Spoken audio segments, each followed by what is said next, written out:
Hello students, तो कैसे हैं आप लोग। मेरा नाम आयुष कश्यप और मैं आपका स्वागत करता हूं शिष्टाचार एकेडमी के ऑनलाइन प्लेटफॉर्म पे। इस प्लेटफॉर्म के थ्रू हम समझेंगे क्लास 11 12 की फिजिक्स, उससे रिलेटेड कॉन्सेप्ट, थ्योरीज और करेंगे ढेर सारे न्यूमेरिकल्स। तो चलिए शुरू करते हैं क्लास 11 के सबसे बेसिक चैप्टरों में से एक। Kinematics is a branch of physics which deals about the motion of a body whether it is in rest और इन मोशन। अगर हम लोग इसको हिंदी में समझे तो ये बोल सकते हैं किसी भी बॉडी, कोई भी अगर बॉडी है, जो चाहे मान लीजिए कोई गाड़ी है, चाहे कोई कार है, एक जगह से दूसरे जगह ट्रैवल कर रही है या जा रही है, रुकी हुई है, इसी सब से डील करेंगे हम लोग काइनेमैटिक्स में।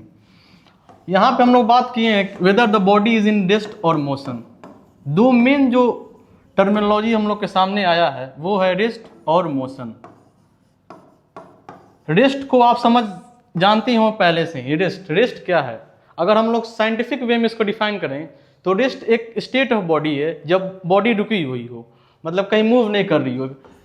अगर हम लोग इसका डिफिनीशन भी बोले तो ये बोल सकते हैं कि rest is a property of body which does not change with respect to time. Position उसका जो है टाइम के रिस्पेक्ट में चेंज ना हो। अगर वही पोजीशन टाइम के रिस्पेक्ट में अगर चेंज हो रहा है तो हम लोग उसको मोशन टर्म डिफाइन करेंगे। तो ये रेस्ट और मोशन का सबसे सिंपल डिफिनीशन है। लेकिन अगर ये डिफिनीशन अगर हम लोग क्लास 9th में यूज़ कर रहे हैं तो वो उतना के लिए सफिशियंट है। लेकिन अगर क्लास 11 की फिजिक्स की बात करें तो अगर सिर्फ हम यही बोल रहे हैं कि it is state of rest, रुका हुआ बॉडी को बोलते हैं, और मोशन चलती हुई बॉडी को बोलते हैं, तो ये पूरा तरह से सही नहीं होगा। चलिए आपको हम एक एग्जाम्पल के थ्रू बताएंगे।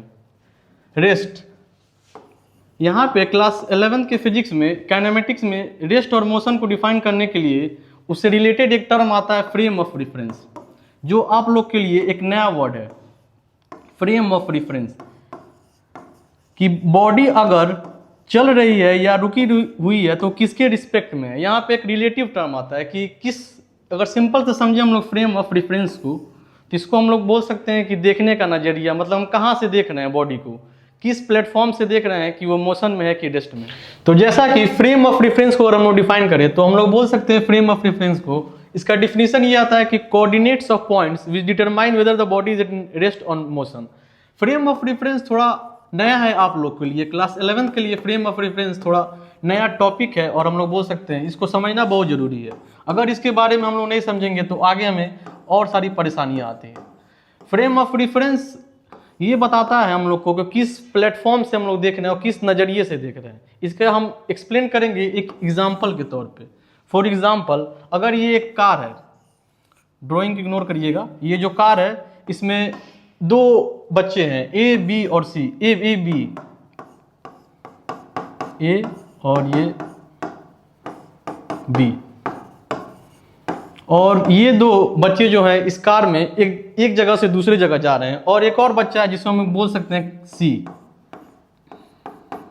अगर यहाँ पे, और ये बच्चा रेस्ट में, मतलब रुका हुआ है, रेस्ट में है, ग्राउंड के रिस्पेक्ट में, ये बोलना भी बहुत जरूरी होता है। ग्राउंड के रिस्पेक्ट में ये रेस्ट पे है और ये जो है वो 5 मीटर पर सेकंड की स्पीड से यहाँ से चल रहे हैं।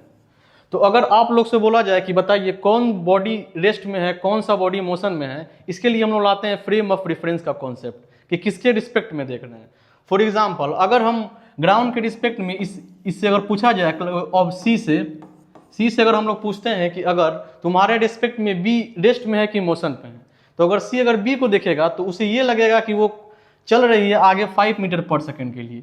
इसके हिसाब से, इसके रिलेटिव में, सी के रिलेटिव में जो बी है वो मोशन में दिखाई देगा, क्योंकि वो 5 मीटर पर सेकंड से आगे चली जा रही है, चला जा रहा है। जो भी हो, स्पेसिफाई नहीं किए हैं कि ये लड़का है या लड़की है। तो लेकिन अगर हम लोग यही बात अगर ए से पूछें लोग कि तुम्हारे हिसाब से, चाहे तुम्हारे रिस्पेक्ट में बी रुका हुआ है कि चल रहा है, तो उसके रिस्पेक्ट में अगर ए अगर देखे तो उसके रिस्पेक्ट में बी जो है रुका हुआ है। क्यों?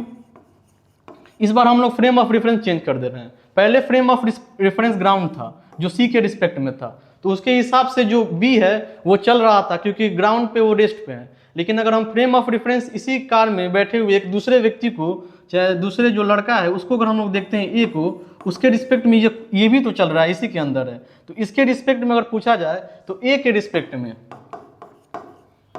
रिस्पेक्ट में जो बी है वो आपको रेस्ट में है, ए के रिस्पेक्ट में जो बी है वो रुका हुआ है,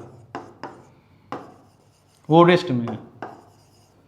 इसीलिए डिफिनीशन जो होता है रेस्ट और मोशन का, वहाँ पे हम लोग फ्रेम ऑफ रेफरेंस के थ्रू एक्सप्लेन करेंगे, तभी जाके हम लोग को क्लैरिटी मिलेगा।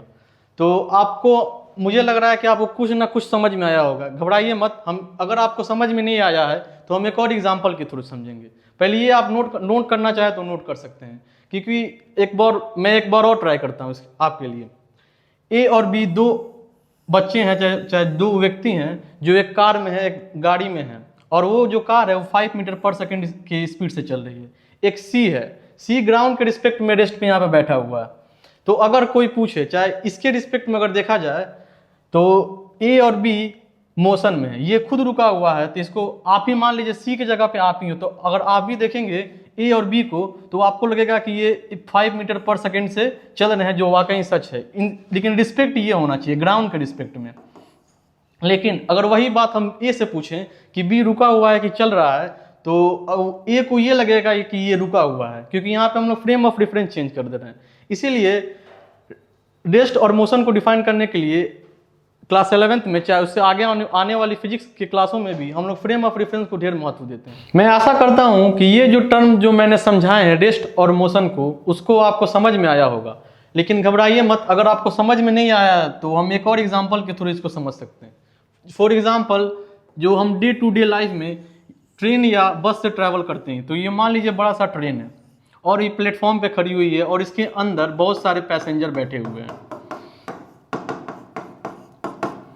बहुत सारे पैसेंजर बैठे हुए हैं, और आपको भी ट्रेन पकड़नी है और आप जस्ट प्लेटफॉर्म पे आए हैं। मान लीजिए आप प्लेटफॉर्म पे खड़े हैं, तो जैसे ही आप आए हैं तो आप ये देखेंगे जस्ट मतलब जब ये ट्रेन जो है रुकी हुई है और आप भी रुके हुए हैं, तो अगर आपसे पूछा जाए कि आप, ये जो ट्रेन है वो रेस्ट में है कि मोशन में, कि ये ट्रेन चल रही है कि रुकी हुई है, तो आपको देखने से यही लगेगा, और ये सच भी है कि ट्रेन रुकी हुई है, और ये यहाँ पे जो है आपके रिस्पेक्ट में जो ट्रेन है वो रेस्ट पे है। Initially train is at rest, शुरू में ट्रेन जो है रेस्ट पे है, t=0 पे ट्रेन जो है रुकी हुई है। लेकिन कुछ समय बाद अगर ये ट्रेन कुछ स्पीड से चलने लगी, मान let's suppose 25 kilometre per hour, कुछ स्पीड से ये चलने लगी, और फिर आपसे पूछा जाए कि ये जो आपके रिस्पेक्ट में ये ट्रेन रुकी हुई है कि चली हुई, तो आप बोलेंगे कि आपके रिस्पेक्ट में देखा जाए तो ट्रेन चल रही है, वो भी कुछ स्पीड से, मतलब ट्रेन मोशन में है।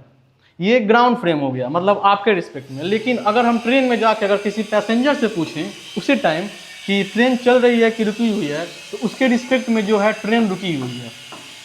यही है फ्रेम ऑफ रेफरेंस का कमाल, कि आप ट्रेन के अंदर है, क्योंकि ट्रेन तो चली रही है 25 किलोमीटर पर आवर से, और आप भी उसी रफ्तार से जा रहे हैं, तो दोनों का रफ्तार सेम है। तो इसके कारण कोई फर्क, इसको लगेगा कि जो ट्रेन है, चाहे जिसमें पैसेंजर है, वो रुके हुए हैं और वो सेम स्पीड से चल रहे हैं। तो यही फ्रेम ऑफ रेफरेंस का संदर्भ है कि हम लोग को बॉडी रेस्ट में है या रुकी हुई है, वो हमें फ्रेम ऑफ रेफरेंस से पता चलता है। और frame of reference class 11th की फिजिक्स के लिए बहुत ही इंपॉर्टेंस है। अगर आप इसको इग्नोर करेंगे तो आपको फिजिक्स समझने में और दिक्कत होगी। फ्रेम ऑफ रेफरेंस एक नया टर्म है, मैं जानता हूं, लेकिन आप लोग अगर इसको समझने की कोशिश करेंगे तो ये बहुत ही आसान टर्म है। ये बात करता है कि किस रिस्पेक्ट में, किस प्लेटफॉर्म से आप देख रहे हैं। देखने का अगर हिंदी साधारण भाषा में हम लोग इसको बोले तो ये किस नज़रिए से देख रहे हैं, किस नज़रिए से हम लोग इसको देख रहे हैं और कौन से प्लेटफॉर्म के थ्रू देख रहे हैं। रिस्पेक्ट रिलेटिव टर्म है, रेस्ट और मोशन भी आपको रिलेटिव टर्म है, एग्जैक्ट नहीं है। ये टाइम के साथ और बदलता रहता है, मतलब फ्रेम ऑफ रेफरेंस के साथ बदलता रहता है। जस्ट लाइक टाइम भी एक रिलेटिव फिनोमेना है, रिलेटिव कॉन्सेप्ट है, टाइम इज नॉट कॉन्स्टेंट। तो मैं समझता हूं कि आप लोग को फ्रेम ऑफ रेफरेंस समझ आया होगा, और मैं आशा करूंगा कि इसी तरह आगे चल के मैं आपके फिजिक्स के रिलेटेड जितने भी डाउट्स, क्वेरीज हैं, उनको अच्छे से सॉल्व करूंगा और आपको फिजिक्स और इंटरेस्टिंग बनाऊंगा। तो इसी तरह फिजिक्स को इंटरेस्टिंग बनाने के लिए और मेरे साथ जुड़ने के लिए आप ज्वाइन कर सकते हैं शिष्टाचार अकेडमी के ऑनलाइन प्लेटफॉर्म पे, और विजिट कर सकते हैं शिष्टाचार अकेडमी ऑफलाइन सेंटर जो है इंदिरा नगर, महाराजगंज। Thank you.